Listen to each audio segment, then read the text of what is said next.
Hello friends, आप लोग कैसे हैं। उम्मीद करते हैं आप लोग ठीक होंगे, आप लोग हेल्दी होंगे।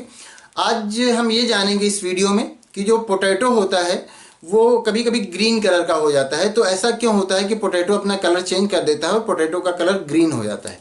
तो हम समझ लेते हैं। जो पोटैटो होता है, पोटैटो स्टेम होता है, हम जानते हैं, और ये एडिबल पार्ट है जो कि हम लोग खाते हैं पोटैटो। तो पोटैटो जब सनलाइट के एक्सपोजर में आता है, तो सनलाइट के एक्सपोजर में जब ये आता है तो किस कलर का हो जाता है, तो ये ग्रीन कलर का हो जाता है। मतलब ये कि सनलाइट के एक्सपोजर में आ जाता है तो इसमें क्या हो जाता है, क्लोरोफिल का फॉर्मेशन स्टार्ट हो जाता है। जब ये सनलाइट के एक्सपोजर में ज्यादा टाइम तक रहेगा तो फिर पोटैटो में क्या होगा कि क्लोरोफिल का फॉर्मेशन स्टार्ट हो जाएगा। और हम जानते हैं कि क्लोरोफिल किस कलर का होता है, हम जानते हैं कि क्लोरोफिल ग्रीन कलर का होता है। क्लोरोफिल ग्रीन कलर का होता है, हम सभी जानते हैं। तो इसी वजह से जो पोटैटो होता है वो ग्रीन कलर का दिखने लगता है। ये जो पोटैटो का प्लांट होता है, मान लिया जाए कि ये पोटैटो का प्लांट है, ये नीचे रूट है, ये ऊपर शूट है।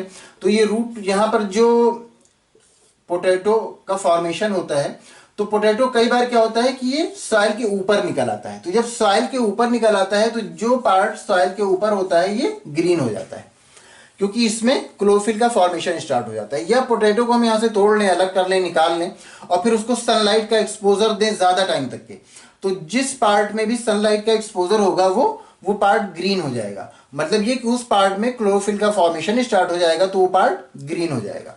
तो एक तो ये कि जो क्लोरोफिल, ये जो पोटैटो ग्रीन हो जाता है वो क्लोरोफिल के फॉर्मेशन से ग्रीन हो जाता है। क्लोरोफिल का फॉर्मेशन स्टार्ट हो जाता है और क्लोरोफिल ग्रीन कलर का होता है, तो वो इसलिए पोटैटो ग्रीन हो जाता है।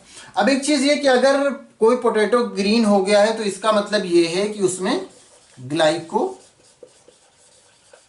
एल्कोलाइट्स, कि उसमें ग्लाइको एल्कोलाइट्स इंक्रीज हो गया है। उसमें ग्लाइको एल्कोलाइट्स जो कि एक टॉक्सिन होता है, जो कि पॉइजनस होता है। डेडली पॉइजनस नहीं होता, लेकिन बहरहाल पॉइजनस होता है, टॉक्सिन होता है। तो इसका मतलब ये कि वो इंक्रीज हो गया। एक्चुअली ये जो ग्लाइको एल्कोलाइड है, ये जो पोटैटो है, इसका जो छिलका होता है, जो ऊपर का पार्ट होता है, या ये जो स्प्राउट वाला पोर्शन होता है, इसमें पाया जाता है पहले से। लेकिन जब ये यहाँ पर क्लोरोफिल का फॉर्मेशन होता है तो ये इसका लेवल भी इंक्रीज हो जाता है उस पोटैटो में। तो इसलिए उस पोटैटो को नहीं खाया जाना चाहिए, अवॉइड करना चाहिए उसको खाने से, क्योंकि ये टॉक्सिन होता है जो ग्लाइको एल्कोलाइड होता है। तो जो ये क्वेश्चन है कि कोई भी पोटैटो ग्रीन कलर का क्यों हो जाता है, तो ग्रीन कलर का इसीलिए हो जाता है क्योंकि सनलाइट के फॉर्मेशन में उसमें क्लोरोफिल का फॉर्मेशन स्टार्ट हो जाता है। और हम जानते हैं कि क्लोरोफिल ग्रीन कलर का होता है, तो इसलिए वो पोटैटो भी हमें ग्रीन दिखने लगता है। तो उम्मीद करते हैं आपको आपके क्वेश्चन का आंसर मिल गया होगा। अगर कोई कंफ्यूजन है तो आप पूछ सकते हैं। Thank you.